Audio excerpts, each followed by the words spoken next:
আমার মুসলমান ভাইরা, এবার নবীজি সাল্লাল্লাহু আলাইহি ওয়াসাল্লাম ওই আগন্তুককে বলেন, মুসাফিরকে বলেন, ও মুসাফির ভাই, তোমার পরিবেশ দেখে বোঝা যাচ্ছে বহুদূর থেকে তুমি সফর করে আসছো। আওলা কেশি পাগল বেশি মরুভূমি বিয়াবানের দেশ পাড়ি দিয়া বহুদূর থেকে তোমার আগমন। তুমি মুহাম্মাদুর রাসূলুল্লাহকে তালাশ করো, তোমার উদ্দেশ্য তো পূর্ণ হলো। বলো কি উদ্দেশ্যে এসেছো? আমি মুহাম্মাদুর রাসূলুল্লাহ, আমি মুহাম্মাদুর রাসূলুল্লাহ। তুমি কি উদ্দেশ্যে আসছো বলো। ওই মুসাফির তখন বলেন, ইয়া রাসূলুল্লাহ, ওগো নবীজি, আমি বহুদূর থেকে সফর করে এসেছি, আমাকে ঈমান শিখায়া দেন, আমাকে ঈমান শিখায়া দেন। আমি কালেমা পড়ে মুসলমান হইবার চাই। আল্লাহর নবী সরকারে দুজাহান সাল্লাল্লাহু আলাইহি ওয়াসাল্লাম তখন তারে ঈমানের কালেমা পড়ায়া দিলেন। এরপরে লোকটা বলে, পয়গম্বর, ঈমান তো গ্রহণ করলাম, এখন কি করা লাগবে? কয়, ঈমান আনলে নামাজ পড়তে হবে, টাকা থাকলে হজ করতে হবে, টাকা থাকলে যাকাত দিতে হবে, রমজান মাস আসলে রোজা রাখতে হবে। এবার ওই লোকটা সবেমাত্র মুসলমান হলেন, নবীর হাতে বায়াত গ্রহণ করে সাহাবী হলেন। এবার আল্লাহর নবীর কাছে বলেন, লা আজিদু ওয়ালা আনকুসু, ওগো নবীজি, আল্লাহর কসম করে বলি, আপনি যা বলছেন তার মধ্যে আমি সামান্যতম বাড়াবো না, সামান্যতম কমাবো না। সুবহানাল্লাহ বলেন। নবীজি যেইভাবে বলছেন, সামান্য বাড়াইবো না, সামান্যতম কমাইবো না। এখন হুজুর আমারে অনুমতি দেন, আমি বাইর জায়গা। সুবহানাল্লাহ বলেন। আল্লাহর নবী সরকারে দুজাহান সাল্লাল্লাহু আলাইহি ওয়াসাল্লাম বলেন, ও সাহাবী, তুমি যদি এই কথাগুলোর মধ্যে না বাড়াও না কমাও, আমি নবীজি তোমার জন্য ওয়াদা দিলাম, তুমি জান্নাতি হয়ে গেছো। যাও যাও, তুমি বাড়িতে চলে যাও। এবার সাহাবী ওটের উপরে উঠে লাগাম টেনে যখন বাড়ির দিকে যেতে উদ্যত হলো, কয়েক কদম যাওয়ার পরে জঙ্গলি ইঁদুরের গর্তে ওটের পা ঢুকে উপর থেকে দপাস করে জমিনে পড়ে যায়। হায় হায়, নবীর দরবারে অনেক সাহাবীরা ছিলেন। হযরতে হুযায়ফা রাদিয়াল্লাহু তাআলা আনহু, আম্মার ইবনে ইয়াসির রাদিয়াল্লাহু তাআলা আনহু দৌড়ায়া গিয়া নব মুসলিমকে কোলে করে তুললেন, মাটি থেকে কোলে তুললেন। তাকায় দেখে সবেমাত্র যিনি মুসলমান হয়েছেন, ওটের পিঠ থেকে জমিনে ধপাস করে পড়ার কারণে মাথায় আঘাতপ্রাপ্ত হয়ে সাথে সাথে ওনার দেহ থেকে প্রাণ পাখি চলে গেছে। সাহাবীরা বললেন, ওগো আল্লাহর নবী, পিঠ থেকে জমিনে ও যেই বিন্দেশি মুসাফির মুসলমান হয়েছে, ঈমান এনেছে, এখনো কিন্তু উনি নামাজ পড়ে নাই। নামাজের সময় হইলে না নামাজ পড়তো, ঠিক কিনা? এখনো তিনি রোজা রাখে নাই, কারণ এখন রমজান মাস না। এখনো তিনি হজ করে নাই, কারণ হজের যাওয়ার মতো টাকা ওনার নাই। এখনো তিনি যাকাত দেয় নাই, কারণ যাকাত ওনার উপরে ফরজ হয় নাই। তার মানে শুধুমাত্র ঈমান আনছে, এখনো কোনো আমল করে নাই। সাহাবীরা বলেন, ইয়া রাসূলুল্লাহ, এই মাত্র সাহাবী ঈমান গ্রহণ করেছে, তিনি তো ইন্তেকাল করেছেন, দেহ থেকে প্রাণ পাখি ওনার চলে গেছে। আল্লাহর নবী দৌড় দিলেন সাহাবীর চেহারা দেখবার জন্য। একদম কাছে কাছে এসে নবীজির চেহারাটা ঘুরায় আনিছেন। সুবহানাল্লাহ। কিছুক্ষণ পরে নবীজি সাল্লাল্লাহু আলাইহি ওয়াসাল্লাম সাহাবীদেরকে জিজ্ঞাসা করেন, ও সাহাবীরা, তোমরা জানো কি আমি কোন কারণে চেহারাটা ঘুরায় আনিলাম? সাহাবীদের একটা আদত ছিল, অভ্যাস ছিল, আল্লাহ এবং তার রাসূলই ভালো জানেন। সুবহানাল্লাহ বলুন। আমরা হইলে অনেক পণ্ডিতই করি, ঠিক না? যে আমি তো সবচেয়ে জ্ঞানী, সবচেয়ে বেশি জানি, আসলে কিছু না। কি বলেন, ঠিক কিনা? দেখেন আমার চেয়ে আপনার চেয়ে কত জ্ঞানী মানুষ দুনিয়ার, কত আনাচে কানাচে পড়ে আছে, আছে না নাই? আমার মুসলমান ভাইরা, সাহাবীরা বললেন, ইয়া রাসূলুল্লাহ, আপনি জানেন আর আপনার রব জানে কেন চেহারাটা ঘুরাইয়া নিলেন। আল্লাহর নবী বলেন, সাহাবীরা রে শোনো, এই যে লোকটা সবেমাত্র মুসলমান হলো, বহুদূর থেকে সফর করে আসছে, মরুভূমি বিয়াবানের দেশ সফর করে আসছে, প্রচন্ড ক্ষুধা। আমি দেখলাম তার প্রাণ পাখি চলে যাওয়ার পরে তার কাছাকাছি গিয়ে দেখলাম ফেরেশতারা এই মাত্র জান্নাতের ফলগুলো তারে খাওয়াইতেছে। ওয়াল আসরি বলে আল্লাহ পাক সময়ের কসম করেছেন। এখন একটা সূক্ষ্ম প্রশ্ন হচ্ছে, আমরা তো কসম করি আমাদের সামনের কথাকে মজবুত করবার জন্য। অনেক সময় আমরা কসম করি না, মানুষ আমাদের কথা বিশ্বাস করে না, তখন আমরা কসম করে বলি যে আল্লাহর কসম এমনটা হয়েছে। মানে আমার সামনে যে কথাটা বলতেছি ওইটাকে শক্তিশালী করবার জন্য আমি কসম করি, আপনি কসম করে থাকেন। তা আল্লাহ তো তিনি যার কথা সবই শক্তিশালী, তার আবার কসম করা লাগেনি। কি বলেন, ঠিক কিনা? এখানে একটা প্রশ্ন থাকে। এবং আল্লাহ তাআলা সময়ের কসম কেন করেছেন এটাও একটা প্রশ্ন। আল্লামা জালালউদ্দিন সুয়ুতী রহমাতুল্লাহি আলাইহি তাফসিরে জালালাইনে 3টা ব্যাখ্যা করেছেন। একটা হচ্ছে আসর অর্থ আদ-দাহার, আসর বলে আল্লাহ তাআলা যোগের কসম করেছেন। দ্বিতীয় ব্যাখ্যা করেছেন মা বাদা জাওয়ালি ইলাল গুরুব, সূর্য পশ্চিম দিগন্ত থেকে ডলে যাওয়ার পরে ডুবে যাওয়ার আগ পর্যন্ত, ডুবে যাওয়ার আগে, পশ্চিম দিগন্তে ডলে যাওয়ার পর ডুবে যাওয়ার আগের মুহূর্তে যেই সময়টা, ছোট্ট সময়, এই সময়ের কসম করেছেন। 3 নম্বর ব্যাখ্যা করেছেন আও সলাতিল আসরি, 3 নম্বর ব্যাখ্যা করেছেন যে আসরের নামাজের সময়। তার মানে মূল থিমটা আমরা বুঝলাম যে সময়টা খুব দামি, এজন্য আল্লাহ সময়ের কসম করেছে। মানব জীবনের মূল ক্যাপিটাল, মূল পুঁজি হচ্ছে সময়। কি বলুন, ঠিক কিনা? আপনার সময় শেষ, পৃথিবীতে থাকার আর কোনো সুযোগ নাই। মানব জীবনের মূল ক্যাপিটাল, মূল পুঁজি হচ্ছে সময়। সময়টা এত দামি যার কারণে আল্লাহ পাক সময়ের কসম করেছে। দেখুন, যদি আপনার টাকা থাকে তাহলে নকল পাও আপনি লাগাইতে পারবেন, টাকা থাকলে নকল চুল লাগাতে পারবেন, টাকা থাকলে নকল দাঁত লাগাতে পারবেন, টাকা থাকলে নকল চোখ লাগাতে পারবেন। কিন্তু টাকা থাকলেও পৃথিবীর কোনো মার্কেট থেকে সময় কিনতে পাবেন না। পাওয়া যাবে? জোরে বলেন, পাবেন?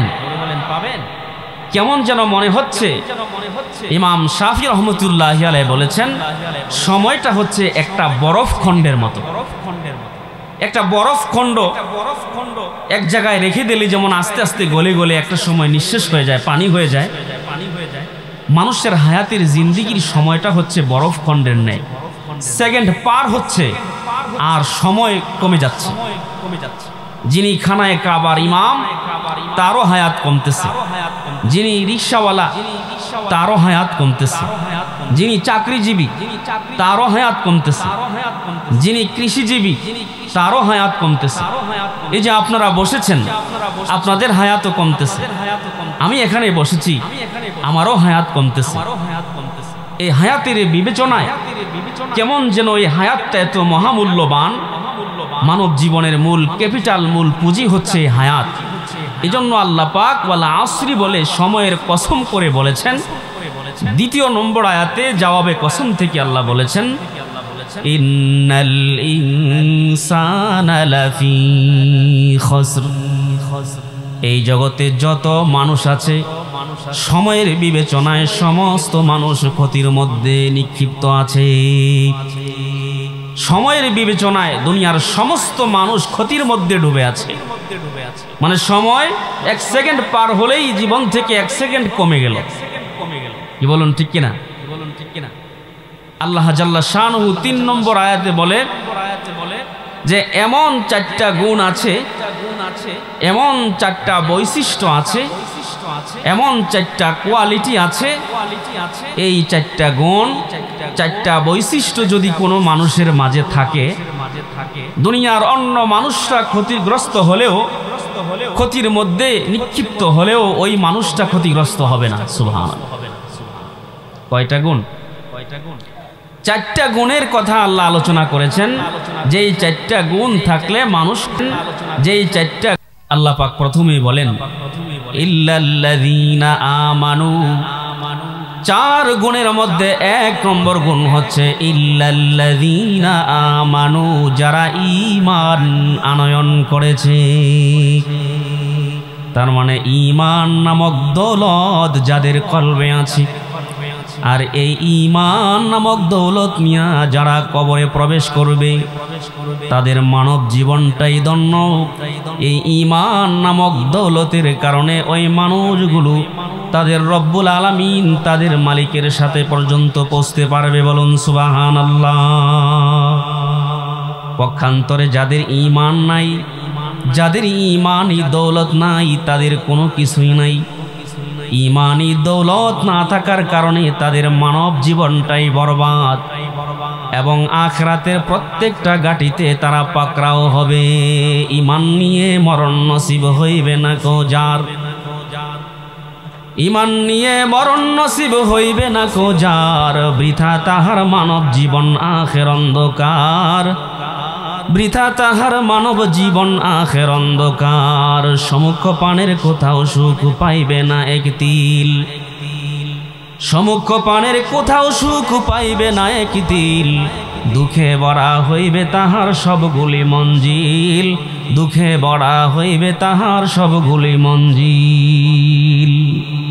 এজন্য ঈমানের বড় দাম। ভালো করে লক্ষ্য করেন, ক্ষমতার দাপট আছে, সম্পদের প্রাচুর্যতা আছে, সমাজে কথার মূল্য আছে, কিন্তু ঈমান নাই। কি নাই? জোরে বলেন কি নাই? সমাজে ক্ষমতার দাপট আছে, সম্পদের প্রাচুর্যতা আছে, সমাজে জবানের কথার মূল্য আছে। একটা কথা বললে সমাজের কেউ ধাক্কায় ফেলতে পারবে না, কিন্তু এমন দামি মানুষটারও ঈমান নাই, তার কোনো কিছুই নাই। ঈমান নামক দৌলত না থাকার কারণে সে চির জাহান্নামী হবে। আমার কথা নয়, নবীজি সাল্লাল্লাহু আলাইহি ওয়াসাল্লাম বলেছেন, ওয়াল্লাযী নাফসু মুহাম্মাদিন সাল্লাল্লাহু আলাইহি ওয়াসাল্লাম বিয়াদি। নবীজি সাল্লাল্লাহু আলাইহি ওয়াসাল্লাম বলেন, ওই সত্তার কসম যার কুদরতি হাতে মুহাম্মাদের প্রাণ, লা ইয়াসমাউ বি আহাদুম মিন হাযিহিল উম্মতি ইয়াহুদিয়ুন ওয়ালা নাসরানিয়ুন সুম্মা ইয়ামুতু ওয়া লাম ইউমিন বিল্লাযী উরসিলতু বিহি। আমি রাসূল যা নিয়ে প্রেরিত হয়েছি তার উপর বিশ্বাস, তার উপর ঈমান আনয়ন না করে যে মারা যাবে, চাই সে ইহুদি হোক অথবা খ্রিস্টান হোক, সে যদি এই বেঈমান অবস্থায় মারা যায়, আল্লাহর রাসূল সরকারে দু জাহান সাল্লাল্লাহু আলাইহি ওয়াসাল্লাম বলেন, সুম্মা ইয়ামুতু ওয়া লাম ইউমিন বিল্লাযী উরসিলতু বিহি ইল্লা কানা মিন আসহাবিন নার। অবশ্যই সে ঈমান না থাকার কারণে জাহান্নামী হবে। নাউজুবিল্লাহ। তাহলে ঈমানের দাম আছে না নাই? আর পক্ষান্তরে একজন মানুষের ক্ষমতার দাপট নাই, সম্পদের প্রাচুর্যতাও নাই, সমাজে কথার মূল্যও নাই, কিন্তু ঈমান আছে, তাইলে ওই মানুষটার দাম আছে না নাই? যদিও সমাজে ক্ষমতার দাপট নাই, সম্পদের প্রাচুর্যতা নাই, মানুষের কাছে তার কথার মূল্য নাই, কিন্তু ওই ঈমান নামক দৌলত তার কলবে থাকার কারণে রব্বুল ইজ্জাতুল জালাল আসানের সাথে, ঈমানের সাথে তার মরণ দান করবেন। ঈমানদারের প্রতি খোদা বড়ই মেহেরবান, ঈমানদারের প্রতি খোদা বড়ই মেহেরবান। খুব আসানির সাথে তাহার কবজ হবে জান, খুব আসানির সাথে তাহার কবজ হবে জান। ঈমানদারের প্রতি খোদা বড়ই মেহেরবান, খুব আসানির সাথে তাহার কবজ হবে জান। শিশু যেমন পায় গো আরাম স্নেহের চাপে মার, শিশু যেমন পায় গো আরাম স্নেহের চাপে মার, ঠিক সে মতো মরণের সুখ পায় গো ঈমানদার, ঠিক সে মতো মরণের সুখ পায় গো ঈমানদার। এই মরণের সুখ পাইয়া ও বান্দা ঈমান লইয়া কবরে ঢুকতে দেরি হবে, আর রব্বুল ইজ্জাতুল জালাল ওই ঈমানদারের কবরটাকে জান্নাতের টুকরা বানাইতে দেরি করবেন না। ঈমানদারের কবর যেন টুকরা বেহেশতের, ঈমানদারের কবর যেন টুকরা বেহেশতের। আরাম ছাড়া সেথায় কোনো লেশ নাহি দুঃখের, আরাম ছাড়া সেথায় কোনো লেশ নাহি দুঃখের। খোদার নূরে সেই যে কবর হবে গরৌশন, খোদার নূরে সেই যে কবর হবে গরৌশন। জান্নাতেরই সঙ্গে হবে সুরঙ্গ তরণ, জান্নাতেরই সঙ্গে হবে সুরঙ্গ তরণ। জান্নাতেরই ফরজ বিছায় দিবে সেতায় পাতি, রইবে মুমিন সেইখানেতে মন হরষে মাতি, রইবে মুমিন সেইখানেতে মন হরষে মাতি। আমার মুসলমান ভাইরা, শুধু কি তাই, এই ঈমানি দৌলত নিয়ে কেউ যদি কবরে ঢুকে, রব্বুল ইজ্জাতুল জালাল ওই ঈমানদার বান্দার হাতে 8 জান্নাতের চাবি তুলে দিবেন। মিশকাতুল মাসাবি কিতাবের নাম, মিশকাতুল মাসাবি হাদিসের কিতাব। ওই কিতাবের ঈমান অধ্যায়ে হাদিস এসেছে, মাফাতিহুল জান্নাতি শাহাদাতু আল্লা ইলাহা ইল্লাল্লাহ। জান্নাতের 8 জান্নাতের চাবি হচ্ছে লা ইলাহা ইল্লাল্লাহ। এই লা ইলাহা ইল্লাল্লাহর প্রতি যে বিশ্বাস করবে, লা ইলাহা ইল্লাল্লাহর উপরে যে ঈমান আনবে, আল্লাহ পাক তার হাতে 8 জান্নাতের চাবি তুলে দিবেন। অন্য একটি হাদিসে নবীজি সাল্লাল্লাহু আলাইহি ওয়াসাল্লাম বলেন, মান শাহিদা আল্লাহ ইলাহা ইল্লাল্লাহ, যে সাক্ষী দিবে আল্লাহ ছাড়া কোনো মাবুদ, জোরে বলেন আল্লাহ ছাড়া কোনো মাবুদ আছে, যে সাক্ষী দিবে আল্লাহ ছাড়া কোনো মাবুদ নাই, ওয়া আন্না মুহাম্মাদার রাসূলুল্লাহ, আর মুহাম্মদ সাল্লাল্লাহু আলাইহি ওয়াসাল্লাম আল্লাহর রাসূল, এই কথার সাক্ষী যেই ব্যক্তি দিবে, নবীজি সাল্লাল্লাহু আলাইহি ওয়াসাল্লাম বলেন, হারামাল্লাহু আলাইহিন নার, আল্লাহ পাক ওই ঈমানদারের জন্য জাহান্নামের আগুন কি চিরতরে হারাম করে দিবে। বলুন সুবহানাল্লাহ। তাহলে ঈমানের দাম আছে না নাই? এই ঈমানি আওয়াজ তুলে বলুন, ঈমানের দাম আছে না নাই? এখন প্রশ্ন হচ্ছে, হুজুর আমার দিলে ঈমান আছে না নাই, এটা বুঝবো কিভাবে? জানার দরকার আছে না? ঈমান আছে না নাই এটা বুঝবো কিভাবে? বর্তমান সায়েন্স, বিজ্ঞান কত কিছু করলো। এই যে কুয়াশা পড়ে বা বৃষ্টি পড়ে, ঠান্ডা, কি বলেন ঠান্ডা না? এ ঠান্ডা কি পরিমাণ, ঠান্ডার আর্দ্রতা মাপতে পারে, গরমের উষ্ণতা মাপতে পারে, বাতাসের প্রবাহ মাপতে পারে, বৈদ্যুতিক প্রবাহ মাপতে পারে, এমন মেশিন আছে না নাই? মানুষের দেহে কি পরিমাণ তাপ আছে, একটা থার্মোমিটার আছে, আপনারা সবাই হয়তো দেখছেন। এটা জিহ্বার নিচে বা বগল তলে দিলে মানুষের দেহের তাপও মাপা যায়। মাপা যায় কিনা? এত কিছু যদি মাপা যায়, তাহলে মুমিন আপনার দিলে ঈমান আছে কি নাই এটা মাপা যাবে না? সুবহানাল্লাহ বলেন। আশ্চর্য একটা হাদিস শোনাই। নবীজি সাল্লাল্লাহু আলাইহি ওয়াসাল্লাম আজ থেকে প্রায় ১৫০০ বছর আগে বলেছেন যে, বান্দা উম্মত আমার, ঈমান মেপে মেপে জমিনে চলবা। তোমার ঈমান আছে না নাই তুমি নিজে মাপবা। থার্মোমিটার আমি নবী দিয়ে গেলাম। এরপরেও বলেন নাই, জোরে বলেন না। ঈমান মাপার থার্মোমিটার, ঈমান মাপার যন্ত্র আমাদের কি দিয়া গেছেন কে? নবীজি সাল্লাল্লাহু আলাইহি ওয়াসাল্লাম ১৫০০ বছর আগে ঈমান মাপার যন্ত্র দিয়া গেছে। দেখুন, আমি হাদিসটা আপনাদেরকে শোনাই। নবীজি সাল্লাল্লাহু আলাইহি ওয়াসাল্লাম বলেছেন, ইদা সাররাতকা হাসানাতুকা, যখন নেক কাজ তোমাকে আনাতুকা, যখন নেক কাজ যখন তোমাকে আনন্দ দিবে, ওয়াসাআতকা সাইয়্যাতুকা, আর মন্দ কাজ যখন তোমার দিলে পেরেশানি দিবে। কথা বুঝতে পেরেছেন? নেক কাজ করলে মনে খুশি লাগে কিনা, আর বদ কাজ করলে দিলে পেরেশানি কাজ করে কিনা? যদি নেক কাজ করলে দিল খুশি হয়, আর বদ কাজ করলে দিলে একটা পেরেশানি বোধ হয় যে হারিটা কি করলাম, তাহলে বুঝবেন আল্লাহর নবী বলেছেন, ফাআনতা মুমিন, তাহলে তুমি মুমিন। তোমার দিলে ঈমান আছে, এটা হলো ঈমান মাপার থার্মোমিটার। তাহলে তুমি বুঝবা যে ঈমান আছে। ঈমানের কত দাম! আহারে, ঈমানের দাম মূল্য আমরা বুঝি না। হযরতে বেলাল হাবশী রাদিয়াল্লাহু তাআলা আনহু ঠিকই বুঝেছেন, সুমাইয়া রাদিয়াল্লাহু তাআলা আনহা ঠিকই বুঝেছেন। বলুন ঠিক কিনা? ঈমান এত দামি দৌলত, এই ঈমান যদি ইয়াকিনান একদম দিল থেকে কেউ আল্লাহকে বিশ্বাস করে, নবীজিকে বিশ্বাস করে, আখিরাত বিশ্বাস করে, ফেরেশতা বিশ্বাস করে, কবর জিন্দেগি বিশ্বাস করে। এই যে আজকে কবরকে কেন্দ্র করে মাহফিল, কবরের বিশ্বাস আমাদের আছে তো? কার কার আছে হাত উঠায় দেখাই। আল্লাহ কবুল করুন, সকলে বলি আমিন। হাত নামাই। এই অদৃশ্যকে যারা বিশ্বাস করবে, এই ঈমানের কত দাম! এই ঈমান যারা গ্রহণ করেছেন, এক ওয়াক্ত নামাজ না পড়েও জান্নাতের ফল খাইছেন। সুবহানাল্লাহ। নবীজি সাল্লাল্লাহু আলাইহি ওয়াসাল্লাম সাহাবীদেরকে নিয়ে মদিনার বাহিরে যাচ্ছিলেন। এমন মুহূর্তে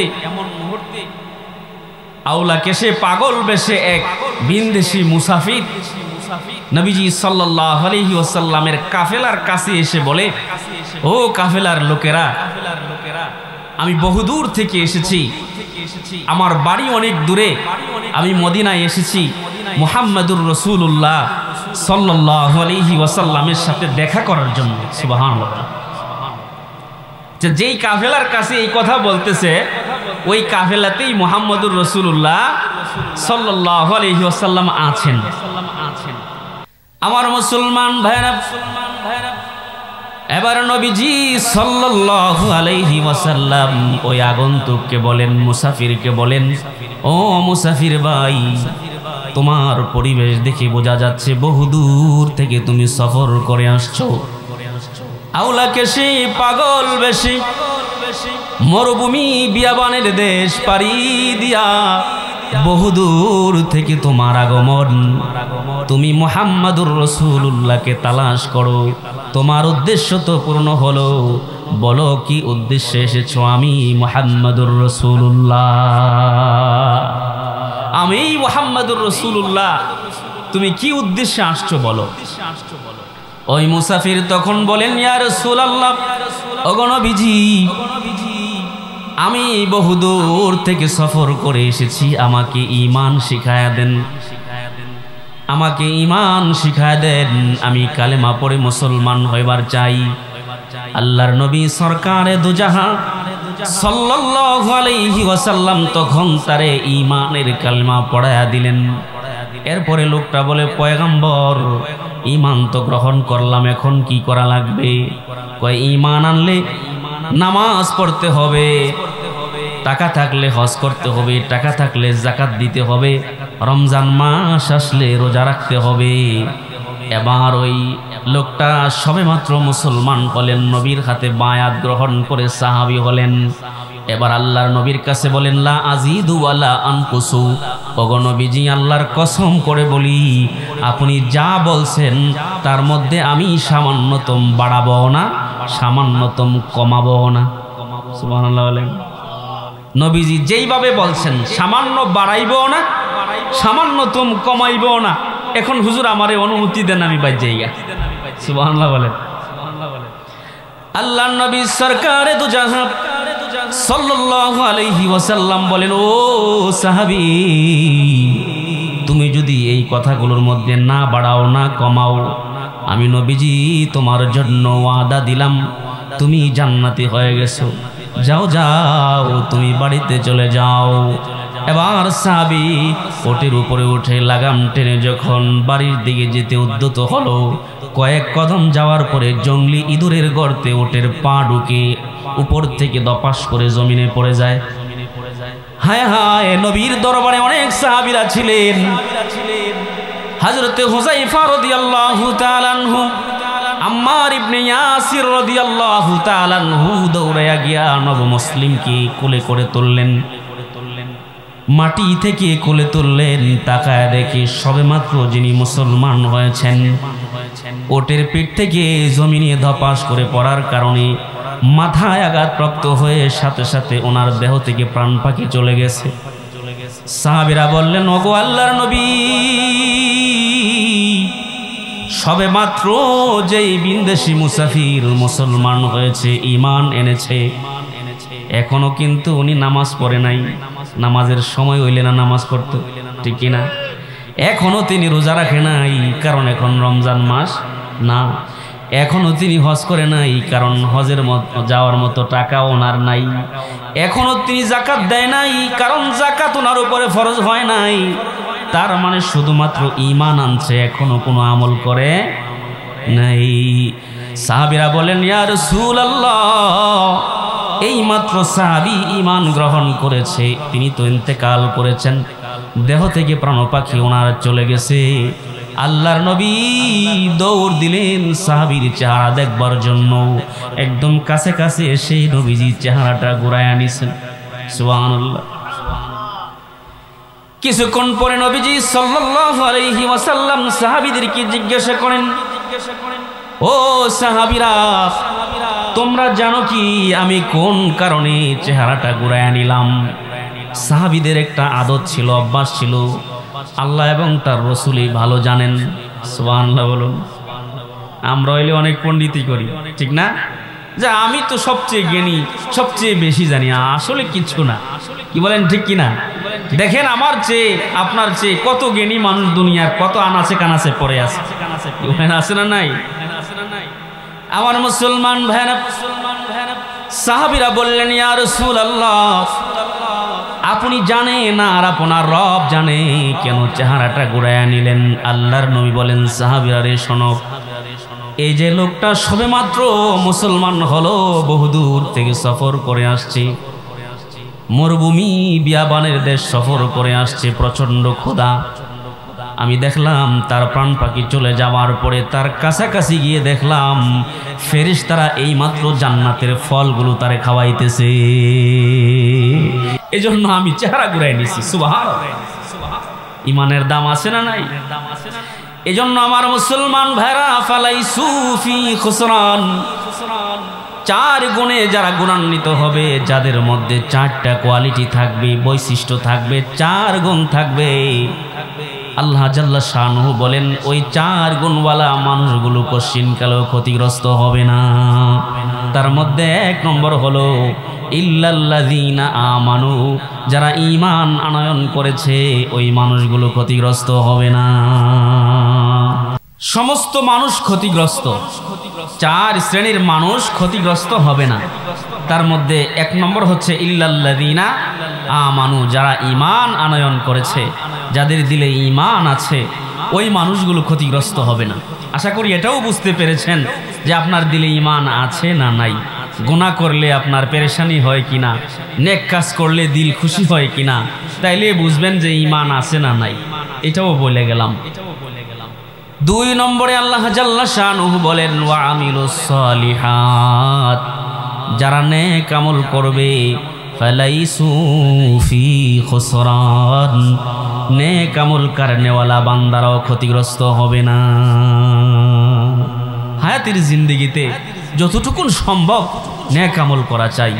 নিজের জীবনের প্রত্যেকটা দিনকে, প্রত্যেকটা রাত্রকে সবে কদর মনে করে ইবাদত করা দরকার। সবে কদর মনে করে রাত্র ভর্তি ইবাদত করা উচিত। কি বলুন, ঠিক না বেঠি? ইমানি আওয়াজ তুলে বলুন, ঠিক না বেঠি? নিজের জীবনের হাকিকত বুঝার চেষ্টা করুন। এই যে আপনার বাবা, দাদা, নানা, অর্থাৎ আমাদের পূর্বপুরুষরা যারা এই এলাকায় বাস করতেন, এই জমিন যারা চাষাবাদ করতেন, তারা আজ আছে? বলেন, তারা আছে? নাই। আমরা যারা আছি আমরা থাকবো? ভবিষ্যতে যারা আসবে তারাও থাকবে না। এই দুনিয়া থাকার জায়গাও না, এটা কল্পনাও করা যায় না। কি বলুন, ঠিক কিনা? जगह जी लगाने की दुनिया नहीं है, जगह जी लगाने की दुनिया नहीं है, इबारत की जा है तमाशा नहीं है,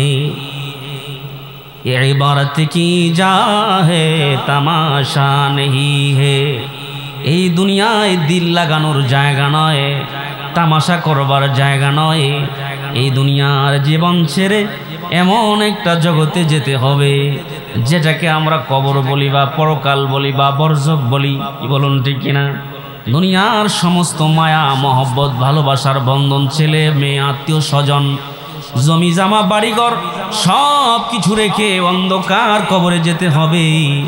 আর ওই কবরে যদি আমল না নেওয়া যায়, ওই কবরে যাওয়া গেলে যদি নেক আমল সঙ্গে না থাকে, তো এই কবরের মাটি আপনার হাড় ভেঙে চুরমার করে দিবে। আস্তনে চো যারা ওয়া খাহাদ সুদান, আস্তনে চো যারা ওয়া খাহাদ সুদান, খাকে আন্দর ইস্তে খা খাহাদ সুদান। কবরের মাটি আপনাকে এমন জোরে চাপ দিবে, এক পাশের হাড়গুলো অপর পাশে এইভাবে ঢুকায়া দিবে। এজন্য হায়াতের জিন্দ আসি নাই, আর থাকার কোনো সুযোগ, জোরে বলেন, থাকার কোনো সুযোগ নাই। ইহা হাম সব মুসাফির হে ওহি আখির ঠিকানা, ইহা হাম সব মুসাফির হে ওহি আখির ঠিকানা। कोई आगे रवाना है कोई पीछे रवाना। কেউ একদিন আগে কিংবা একদিন পরে অবশ্যই দুনিয়ার জমিন ছেড়ে আমাদের কবরে যেতে হবে। কি বলুন, ঠিক না বেঠি? এজন্য হায়াতের জিন্দেগিতে যতটুকুন সম্ভব নেক আমল করা চাই। যার যত নেক আমল বেশি হবে, আল্লাহর দরবারে তার শান তত বেশি হবে। যত বেশি নেক আমল করবেন, দুনিয়াতেও আল্লাহ পাক আপনাকে ইজ্জত সম্মানের সাথে রাখবেন, আখিরাতেও আল্লাহ পাক আপনাকে জান্নাতুল ফিরদাউস দেয়া মেহমানদারি করবেন। অসংখ্য ফাজাইল হাদিসে বর্ণিত হয়েছে, কোরআনেও আল্লাহ পাক অসংখ্য সুসংবাদ দিয়েছেন যে বান্দা, তোমরা যদি দুনিয়াতে এই হায়াতের জিন্দিগিতে ছেলে মেয়ের পেরেশানি, বাড়িঘরের পেরেশানি, বিবির পেরেশানি, জমি জামার পেরেশানি, চাকরি বাকরির পেরেশানি, কত কিছু, বন্ধু বান্ধবের পেরেশানি, পেরেশানির আর শেষ নেই। কি বলেন, ঠিক না বেঠিক? এত পেরেশানির মাঝখানেও যদি আমি আল্লাহকে না ভুলো, কিছু ইবাদত করো, তো বান্দা তোমার জন্য আমি যে আল্লাহ কত সুসংবাদ দিলাম। কোরআনুল কারীমের জায়গায় জায়গায় আল্লাহ এই নেক আমলকারীদেরকে সুসংবাদ দিয়েছেন। অতগুলো বলার সময় আমার হাতে নেই, সেই সুযোগ নাই। আমি 4-5টা আপনাদেরকে শোনাই। যারা দুনিয়াতে নেক আমল করবে, যারা নেক আমল করে, তাদের জন্য আল্লাহ তাআলা 1 নম্বর ঘোষণা দিলেন, তাদেরকে আল্লাহ পাক সুসংবাদ দিলেন। 1 নম্বর সুসংবাদ দিলেন সূরাতুল বাইয়িনাতের 7 নম্বর আয়াতে আল্লাহ পাক বলেন, ইন্নাল্লাযীনা আমানু ওয়া আমিলুস সালিহাত, যারা ঈমান আনে নেক আমল করে, উলাইকা হুম খায়রুল বারিয়া। রব্বুল ইজ্জাতুল জালাল বলেন, যারা ঈমান আনে নেক আমল করে, ওই মানুষগুলো হলো সৃষ্টির সেরা। সৃষ্টির সেরা আল্লাহ ঘোষণা দিয়েছে। যারা ঈমান আনে নেক আমল করে, ওই মানুষগুলো কার সেরা? সৃষ্টির সেরা। আল্লাহ পাক যত মাখলুকাত সৃষ্টি করেছেন, যা আমরা দেখি আর যা না দেখি, সমস্ত মাখলুকাতের মধ্যে যারা নেক আমল করে, তারা হলো এই সমস্ত সৃষ্টির সেরা মানুষ। 2 নম্বর আল্লাহ তাআলা সুসংবাদ প্রদান করেছেন সূরা আনআমের 160 নম্বর আয়াতে আল্লাহ পাক বলেন, মান জাআ বিল হাসানাতি ফালাহু আশরু বিআমসালিহা। যেই ব্যক্তি দুনিয়াতে একটা নেক আমল করে, আল্লাহ পাক একের বিনিময়ে 10 গুণ দান করেন। একের বিনিময়ে কয় গুণ? একটা করলে 10টা দিবেন। সুবহানাল্লাহ। এই সুসংবাদ আল্লাহ দিয়েছেন সূরা আনআমের 160 নম্বর আয়াত। তুমি বান্দা একটা সৎকর্ম করো, নেক আমল করো, আমি তোমাকে একের বদলা 10 গুণ দেব। 3 নম্বর সুসংবাদ আল্লাহ দিয়েছেন সূরাতুন নূরের 55 নম্বর আয়াতে আল্লাহ পাক বলেন, ওয়াদাল্লাযীনা আমানু মিনকুম ওয়া আমিলুস সালিহাত। আল্লাহ পাক এই মর্মে ওয়াদা করেছেন, যারা নেক আমল করবে, ঈমান আনবে আর নেক আমল করবে, লা ইস্তাখলিফান্নাহুম ফিল আরদি। আল্লাহ বলেন, আমি তাদেরকে জমিনের প্রতিনিধিত্ব দান করব। যারা ঈমান আনে আর নেক আমল করে, আমি তাদেরকে জমিনের প্রতিনিধিত্ব দান করব। এখন কথা হইল, আমরা তো ঈমানও আছে, নেক আমলও করি, প্রতিনিধিত্ব তো নাই। প্রতিনিধিত্ব করে অন্যরা। কি বলেন, ঠিক কিনা? কারণ নেক আমল যে আল্লাহর জন্য করা উচিত, আল্লাহর জন্য করা দরকার, সেই নেক আমল এখনো করতে পারি না। কি বলুন, ঠিক কিনা? যেই নেক আমল আল্লাহ চায় সেই নেক আমল এখনো আমাদের দ্বারা হয় না, এজন্য আমরা অপদস্থ, লাঞ্ছিত, অপমানিত। ঠিকই জমিনে যখন যারা যে যুগে নেক আমল করেছে আল্লাহর মর্জি মোতাবেক, আল্লাহ যেমনে চাইছে ওই সময় তাদেরকে প্রতিনিধিত্ব আল্লাহ দিয়ে দিয়েছেন। কি বলুন ঠিক কিনা? সুলাইমান আলাইহিস সালাম আল্লাহর ইবাদত করছেন, ওনার রাজত্ব আল্লাহ দেন নাই? বলেন। দাউদ আলাইহিস সালাম ইবাদত করেছেন, ওনাকে আল্লাহ রাজত্ব দেন নাই? মুহাম্মদ সাল্লাল্লাহু আলাইহি ওয়াসাল্লাম ইবাদত করেছেন, ওনার রাজত্ব দেন নাই? ইব্রাহিম আলাইহিস সালাম ইবাদত করেছেন নমরুদের বিরুদ্ধে, আল্লাহ পাক ওনার রাজত্ব দেন নাই? আর কত উদাহরণ দিব। আমার চেয়ে তো বুদ্ধি বিবেকে আপনারা অনেক ভালো, আমার চেয়ে বয়সেও আপনারা অনেকই বেশি।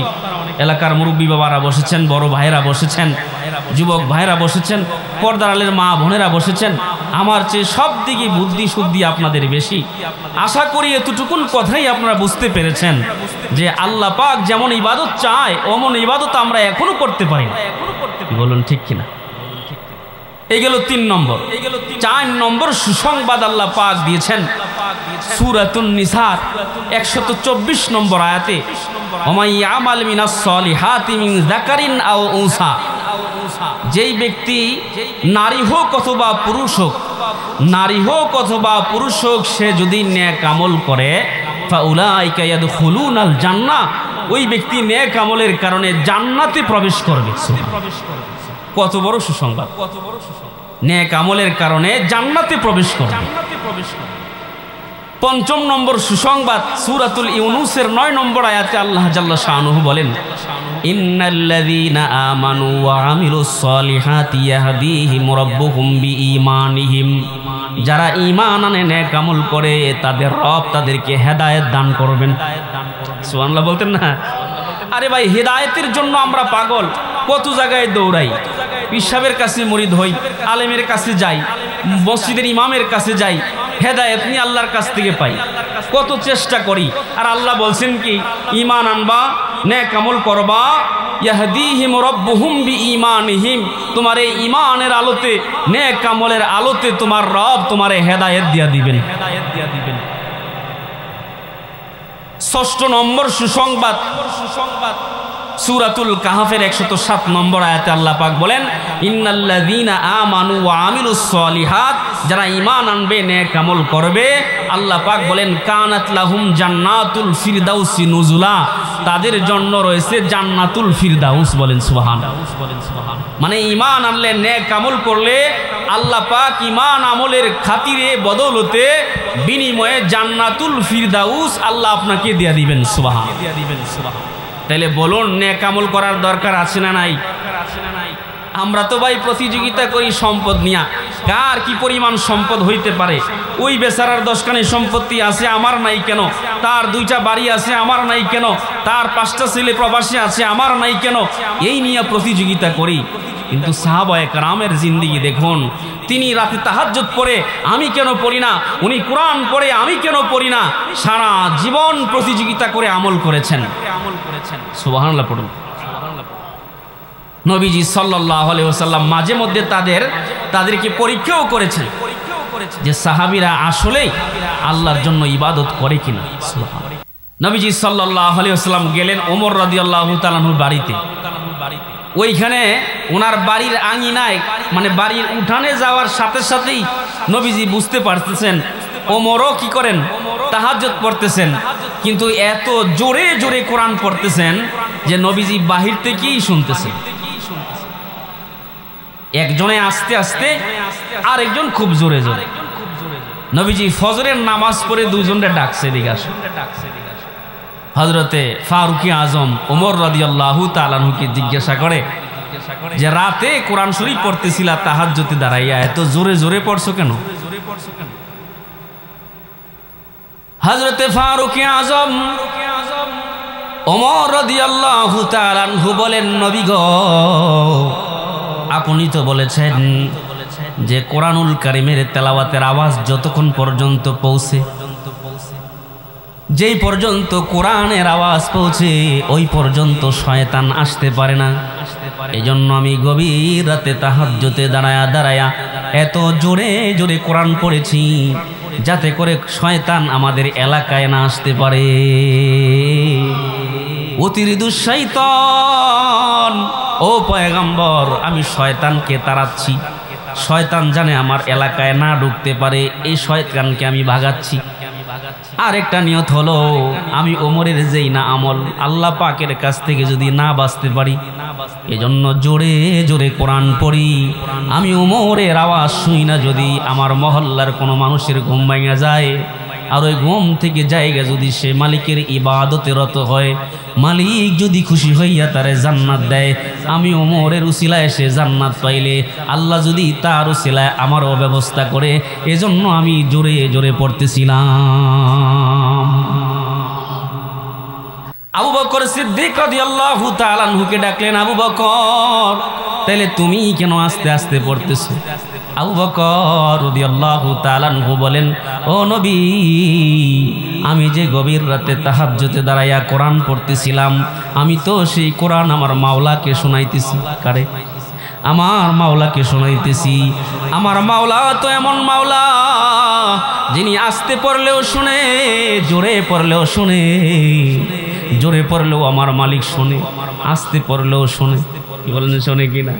যেহেতু আমার উদ্দেশ্য হলো শুধু আমার মালিককে খুশি করা, মালিককে শোনানো, তাই আমি আস্তে আস্তে করে মালিকরে শোনাই। তবে আরেকটা উদ্দেশ্য আছে, জোরে জোরে এজন্য পড়ি না, জোরে জোরে এজন্য আমি পড়া বাদ দিছি।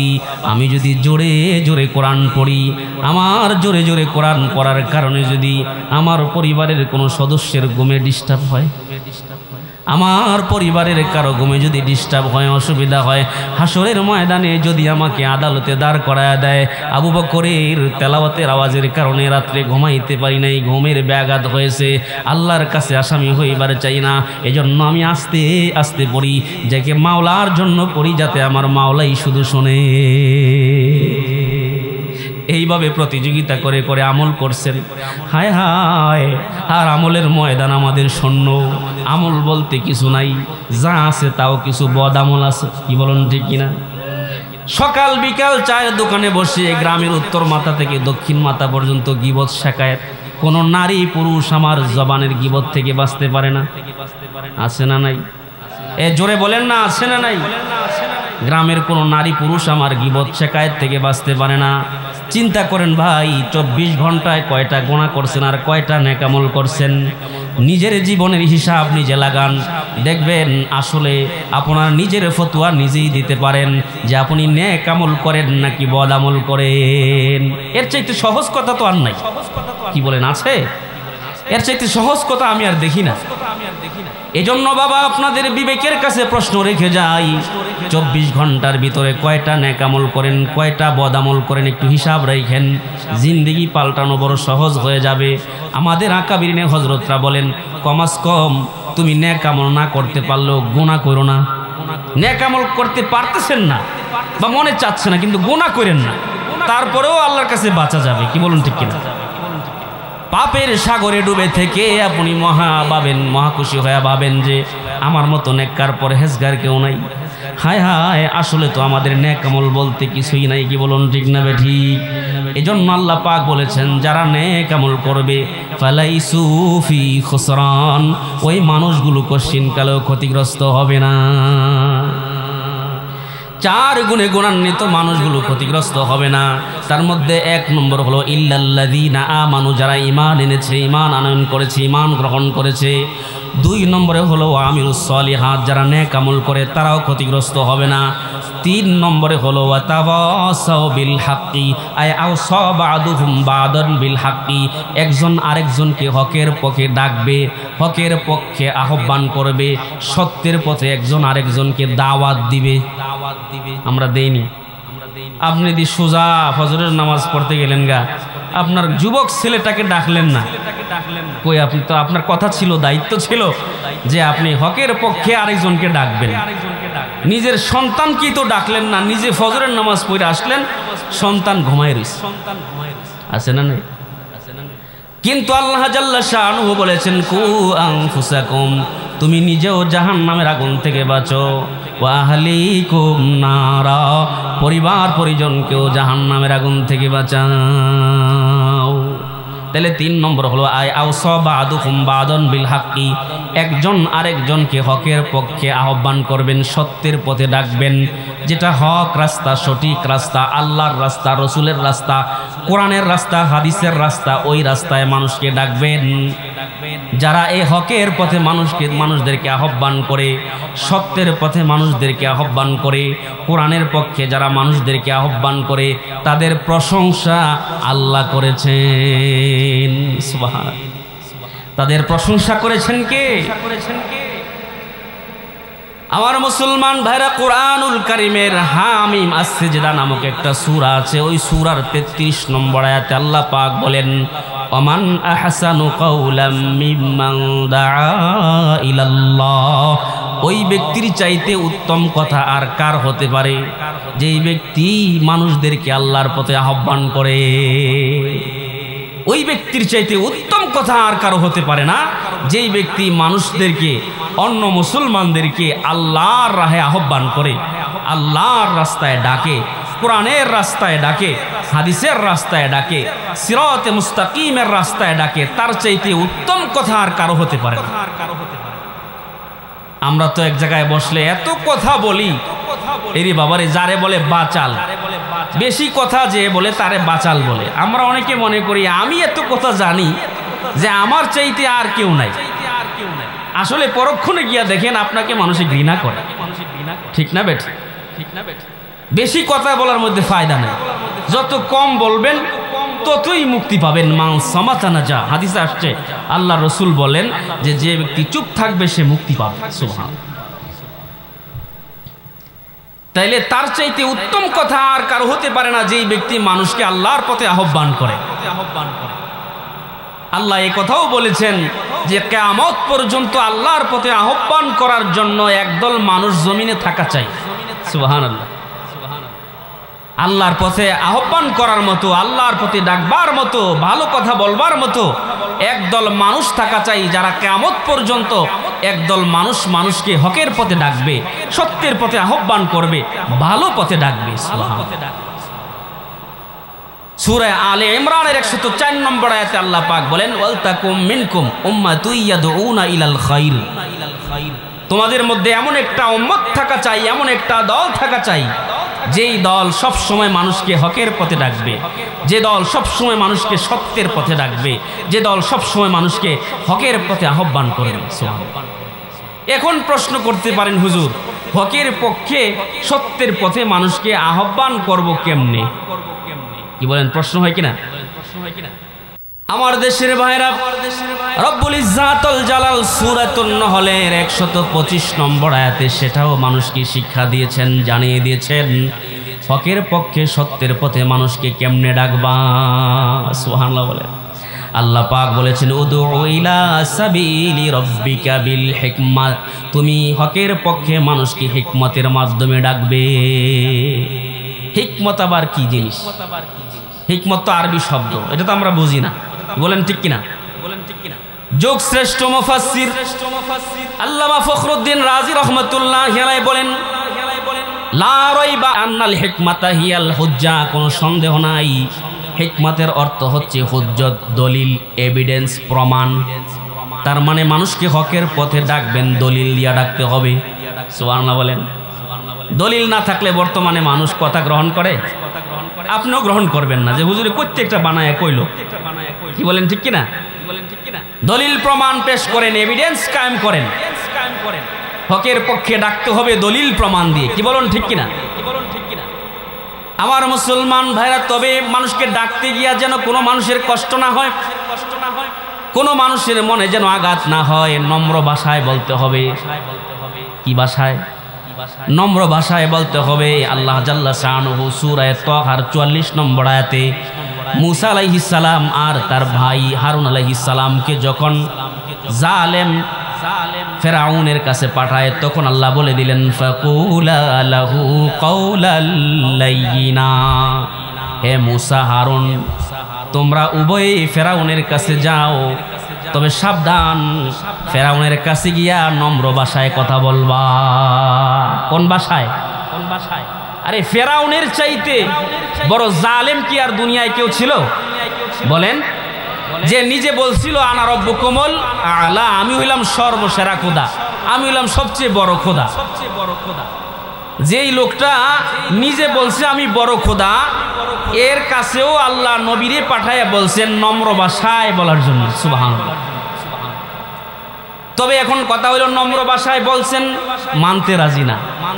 আল্লাহ পাক এই সূরাতুন নাহলের 125 নম্বর আয়াতের দ্বিতীয় ধাপে বলেন ওয়াল মাউইদাতিল হাসানা, যদি হিকমতের মাধ্যমে বোঝাবার পরেও না বোঝে, তাইলে আপনি মাওয়াইজে হাসানা শুভেচ্ছামূলক কথা দিয়া চেষ্টা করেন বোঝাবার, তাও যদি না বোঝে, আল্লাহ পাক তৃতীয় ধাপে বলেন ওয়াজাদিলহুম বিল্লাতি হিয়া আহসান, উত্তম পন্থায় বিতর্ক করেন।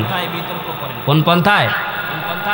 উত্তম পন্থায় বিতর্ক করা। বিতর্ক দুই প্রকার, জিদালুন ফি তাকরিরিল হাক্কি, একটা হচ্ছে হকের পক্ষে বিতর্ক করা, আরেকটা হচ্ছে জিদালুন ফি তাকরিরিল বাতিল, বাতিলের পক্ষে বিতর্ক করা। কেউ যদি হকের পক্ষে বিতর্ক করে তাহলে তো ঠিক আছে, আর বাতিলের পক্ষ নিলে তো সেও বাতিল হয়ে গেল। কি বলুন ঠিক কিনা? সমস্ত নবী রাসূল হকের পক্ষে বিতর্ক করেছেন। কি বলুন, করছে কি করে নাই? ছোট্ট একটা উদাহরণ কোরআন থেকে দিয়া আমি শেষ করে দিচ্ছি, বিশেষ আলোচক চলে আসছেন। হযরত ইব্রাহিম আলাইহিস সালাম, ইব্রাহিম আলাইহিস সালাম নমরুদের কাছে গিয়ে বলতেছেন, নমরুদ, তুমি আর তোমার বাহিনী যারা আছে সবাই আমার রবকে বিশ্বাস করো, রবের উপর ঈমান আনো।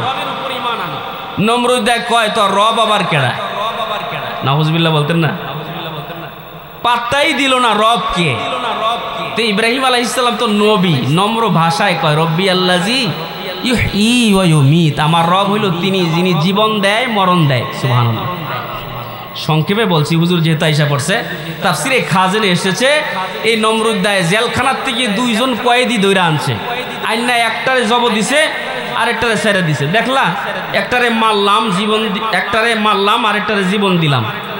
জীবনও আমিও দিতারি, মারতেও পারি। ইব্রাহিম আলাইহিস সালাম দেখছে যে সে তো গোবর গণেশ, জীবন দেওয়া আর মরণ দেওয়ার হাকিকত সে বুঝে না, তারে তো এমনি পারা যাইব না।